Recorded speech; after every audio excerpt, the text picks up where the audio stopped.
Hello my dear students, welcome back in second lecture classes. और आज मैं आपको ये बताने वाला हूँ कि आप अपनी प्रोजेक्ट रिपोर्ट फाइल कैसे तैयार करेंगे। जैसे कि अभी आपका एग्जाम आने वाला है और आप सभी को अपना प्रैक्टिकल फाइल और प्रोजेक्ट फाइल सबमिट करने हैं, तो इसके लिए एक प्रोजेक्ट रिपोर्ट बनानी होती है। तो आखिर वो प्रोजेक्ट रिपोर्ट बनेगा कैसे, उस कंप्लीट फॉर्मेट के बारे में और क्या क्या कंटेंट आपको देना चाहिए, क्या नहीं देना चाहिए और किस तरीके से आप अरेंज करोगे, इन सब के बारे में मैं अभी आपको बताता हूँ। सबसे पहले देखो, आपके पास होगा एक कवर पेज। ये है आपका कवर पेज। कवर पेज के ऊपर आप ध्यान से देख सकते हो कि आपको क्या दिखाई दे रहा है। ये पूरा एक कवर पेज है। मैं इसको छोटा करके दिखा दे रहा हूँ। This is your cover page. ठीक है। कवर पेज में नॉर्मली हम क्या रखते हैं, हम इंफॉर्मेशन रखते हैं इस ऑर्गेनाइजेशन के बारे में, जैसे आपके स्कूल का नाम, आपके कॉलेज का नाम। उसके बाद आप प्रोजेक्ट रिपोर्ट बताते हो कि आपने प्रोजेक्ट रिपोर्ट किस टॉपिक पे बनाया। उसके बाद आप बताते हो फॉर विच पर्पस, आप किस पर्पस के लिए बना रहे हो, किस सब्जेक्ट के लिए बना रहे हो, किसके द्वारा सबमिट किया जा रहा है, उसका रोल नंबर क्या है। जो भी रोल नंबर होंगे वो सीबीएसई रोल नंबर हो सकते हैं, वो किसी कॉलेज का रोल नंबर होता है। Under the guidance of guidance, guide का नाम आपको बताना होता है। तो ये नॉर्मली कवर पेज होता है। आप किसी भी तरीके से कवर पेज डिजाइन कर सकते हैं। उसके बाद आता है सर्टिफिकेट। नेक्स्ट है सर्टिफिकेट, कि आपको अब दिखाना है सर्टिफिकेट। तो सर्टिफिकेट में आपको ये बताना होता है कि this is to certify that कि this project is entitled and this bonafide work. ठीक है। तो ये काम आपको यहाँ पे कंप्लीट करने होते हैं। यहाँ भी आपका नाम आ जाएगा, यहाँ पे क्लास सेक्शंस आ जाएंगे, जो भी सेशन होंगे वो सेशन मेंशन करना है, किस चीज़ के लिए कर रहे हो ये भी आपको यहाँ पे मेंशन करना है। ठीक है। तो इसके लिए उसके बाद सिग्नेचर ऑफ स्टूडेंट, स्टूडेंट का नाम, सिग्नेचर ऑफ टीचर गाइड, जो भी टीचर्स हैं गाइड्स हैं उसका नाम, उसके रोल नंबर, उनके सारे स्टूडेंट और principal, some signature of principals का आप दे भी सकते हो, नहीं भी दे सकते हो, बाकी दे दिया जाए तो ज़्यादा अच्छा है। ठीक है। तो जो भी प्रिंसिपल्स है उस प्रिंसिपल का नाम आप यहाँ पे मेंशन करोगे। उसके बाद आपका आता है एक्नॉलेजमेंट। आपको एक्नॉलेजमेंट बताने हैं। आप एक्नॉलेजमेंट बताओगे, I undertook this project as the part of this, मतलब आप एक्नॉलेज करोगे। ठीक है। मतलब यहाँ पे आपको थैंक्स करने की जरूरत है, फादर मदर फ्रेंड्स, जिसको भी आप एक्नॉलेज करना चाहते हो उसके बारे में। उसके बाद आ जाता है आपका index page, table of contents, जहाँ पे आप इंट्रोडक्शन दोगे। इंट्रोडक्शन में आप अपने प्रोजेक्ट के बारे में बताओगे। उसके बाद objective and scope of the project बताओगे। फिर प्रॉब्लम डिफिनेशन एंड एनालिसिस करके बताओगे। फिर सिस्टम इम्प्लीमेंटेशन बताओगे, आपके कैसे इम्प्लीमेंट होगा, हार्डवेयर क्या यूज किया, सॉफ्टवेयर क्या यूज किया। फिर डिजाइन एंड डेवलपमेंट के बारे में बताइए। अब आती है यहाँ पे डेटाबेस डिजाइन, कि आपके लिए डेटाबेस क्या है, फाइल कहाँ पे हैंडल कर रहे हो। मेनू डिजाइन, मतलब आपने कुछ मेनू बनाए होंगे तो क्या क्या मेनू दे रखा है। फिर आपकी आती है कोडिंग, फिर आता है आपका इनपुट आउटपुट स्क्रीन। ठीक है। एट लास्ट आप स्मॉल यूजर मैनुअल दोगे कि कैसे क्या इंस्टॉल करना है, इस सॉफ्टवेयर पे काम करने के लिए आपको किस चीज़ की रिक्वायरमेंट होगी। और एट लास्ट आप बताओगे रेफरेंसेस। रेफरेंसेस या बिब्लियोग्राफी इसको कहते हैं। ठीक है। तो आप रेफरेंसेज और बिब्लियोग्राफी यहाँ पे दोगे। तो इंट्रोडक्शंस में आपको ये लिखना है कि भाई ये प्रोजेक्ट क्या है, किस पर्पस के लिए है, क्या पर्पस फुलफिल करेगा, है ना। तो इसके रिगार्डिंग आपको यहाँ पे बताना है। ठीक है। तो इनके बारे में। उसके बाद objective and scope of the project, project की ऑब्जेक्टिव क्या है, उसका स्कोप क्या है, क्या ऑब्जेक्टिव है इस प्रोजेक्ट का और क्या स्कोप है, तो इसके बारे में आप यहाँ पे बताएंगे। ठीक है। तो ये चीज आपको यहाँ पे बताना है, प्रोजेक्ट के स्कोप के बारे में और ऑब्जेक्टिव के बारे में। समझ गए मेरी बात को। तो ये हो जाएगा। उसके बाद आपका आ जाता है कि आपने स्कोप ऑफ प्रोजेक्ट बता दिया कि प्रोजेक्ट का क्या स्कोप है, कहाँ तक यूज होगा, किस जगह यूज होगा, तो इसके बारे में। ठीक है। तो आप इसको एक बार रीडिंग करने से आपको समझ में आ जाएगा। फिर आपका आता है प्रॉब्लम डिफिनेशन। क्यों आपने प्रोजेक्ट बनाया, आपको क्या जरूरत हुई प्रॉब्लम, मतलब प्रोजेक्ट बनाने की। ठीक है।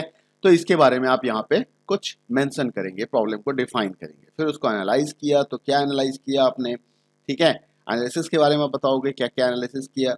और इन सब के बाद आपका आ जाता है सिस्टम इम्प्लीमेंटेशन। सिस्टम इम्प्लीमेंटेशन के लिए आपको किस किस सॉफ्टवेयर की जरूरत होगी, क्या हार्डवेयर की रिक्वायरमेंट होगी, पीसी कैसा चाहिए, पीसी का मिनिमम कॉन्फ़िगरेशन आप क्या सोच रहे हो, क्या कौन सा लैपटॉप डेस्कटॉप उसकी मिनिमम कॉन्फ़िगरेशन क्या होगी, ऑपरेटिंग सिस्टम कौन सा चाहिए, है ना, सॉफ्टवेयर कौन कौन से आपको यूज करने हैं इसके लिए, तो इनके बारे में आप बताओगे। फिर आ जाता है design and development. Design and development में सबसे पहले डेटाबेस डिजाइन, मतलब डेटाबेस का मतलब ये माइसिक्वल ही नहीं होता है, आप किसी भी फाइल के बारे में बता सकते हो कि जो भी आपका फाइल हैंडलिंग हो रहा है, कहाँ पे आप इंफॉर्मेशन को स्टोर कर रहे हो, कहाँ पे रख रहे हो, क्या नाम है सीएसवी फाइल का, तो इसके बारे में, मतलब इन सब के बारे में आप बताओगे कि क्या क्या कॉलम है, उसके टाइप्स क्या है। ठीक है। तो इन सब के बारे में। उसके बाद आपका आता है डेटाबेस डिजाइन के बाद आ गया आपका कि आप ये बताओगे, मतलब ये जितने भी फाइल आपने यूज किए, जैसे हमारे पास कई सारी फाइल है, यहाँ पे CSV फाइल पे काम हो रहा है, तो ये सारे इन्फॉर्मेशन यहाँ पे चाहिए। फिर आप बताओगे मेनू डिजाइन।